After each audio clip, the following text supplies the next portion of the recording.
안녕하세요, 남씨입니다.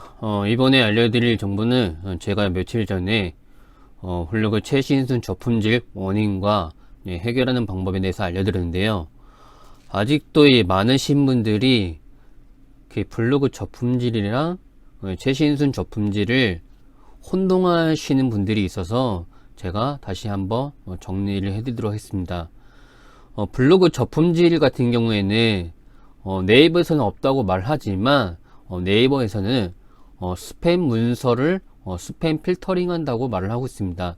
즉 네이버 검색 시스템은 스팸 필터링 해서 양질의 글을 검색 결과에 제공을 하겠다, 이렇게 말을 하고 있죠.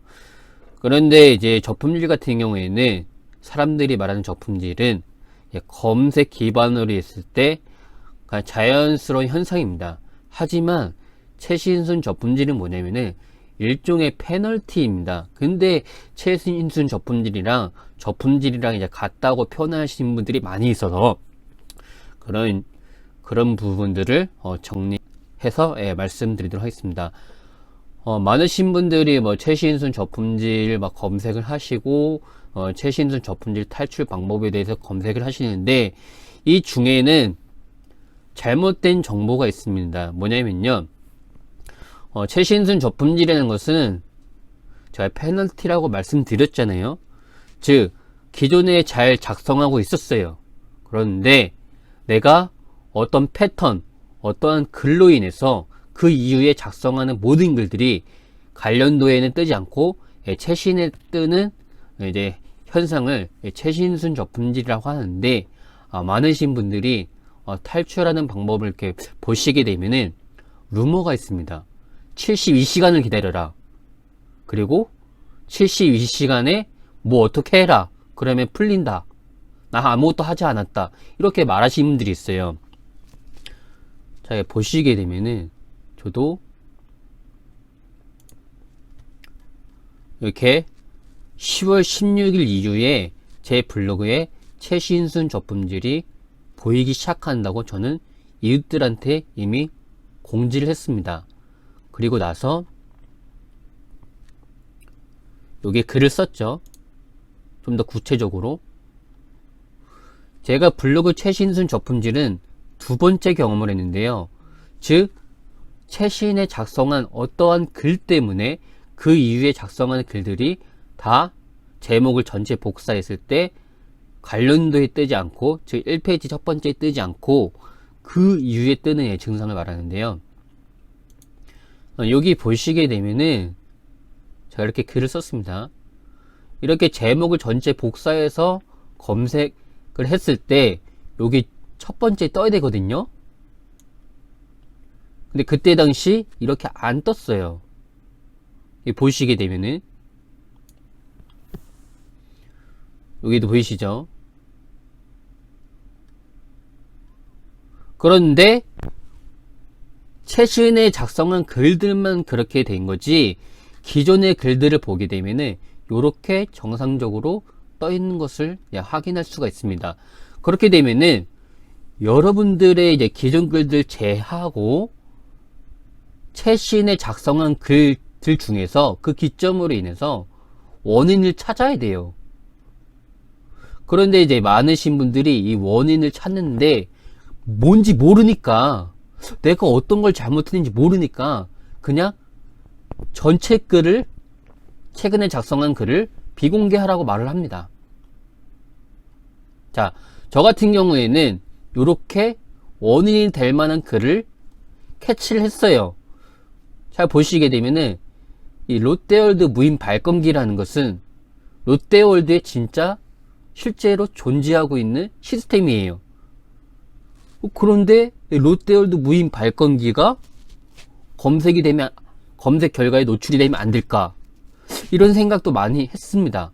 근데 보시게 되면은 롯데월드 무인 발권기라고 검색을 하시게 되면은 이 키워드에 대해서 정확하게 글을 쓰신 분이 없어요. 뭐 롯데 시네마 있고, 그 다음에 이렇게 합성어가 전혀 다르게 되어 있다는 거죠. 저 같은 경우에는 이제 롯데월드 무인 발권기 위치 및 꿀팁 정보를 이렇게 올려서 상위 노출이 돼 있었는데, 그 이후로 갑자기 글들이, 최신에 작성하는 글들이 뒤로 밀려나기 시작한 거죠. 아, 그래서 이 롯데월드 무인 발권기가 문제가 있는 글이구나 해서 이 글을 지우게 된 거죠. 그래서 여러분들의 원인을 찾을 때는 우선은 그 글들의 키워드를 일일이 검색을 해 보셔야 됩니다. 그래서 그 특정한 패턴, 특정한 원인이 될 만한 글들을 비공개하시거나 삭제 처리를 하셔야 되는 거죠. 보시게 되면은, 그리고 저는 이걸 조치하고 바로 이웃들한테 또 공개를 했습니다. 많으신 분들이 조치한 다음에 72시간 지나야지 풀리는 거 아니냐 이렇게 말을 하는데, 저는 원인을 조치하고 바로 풀린 케이스입니다. 그래서 여러분들한테 말씀을 드릴게요. 자, 보시게 되면은 72시간? 아니, 바로 풀렸습니다. 저는 첫 번째 증상이 왔을 때도 그렇고 두 번째 증상이 왔을 때도 똑같이 그랬습니다. 이게 보이시게 되면은, 이게 72시간인가요? 아니죠? 아닙니다. 즉 뭐냐면은, 제가 이제 유튜브에 이제 두 가지 영상을 올려드렸어요. 이제 원인이 해결 방법에 대해서. 그런데 뭐 다른 정보는 유튜브에서 확인하시면 되고요. 그런데 이제 블로그 이제 최신선 저품질 루머에 보면은 뭐냐면은, 내가 최신선 저품질이 걸렸을 때 문제가 될 만한 글들을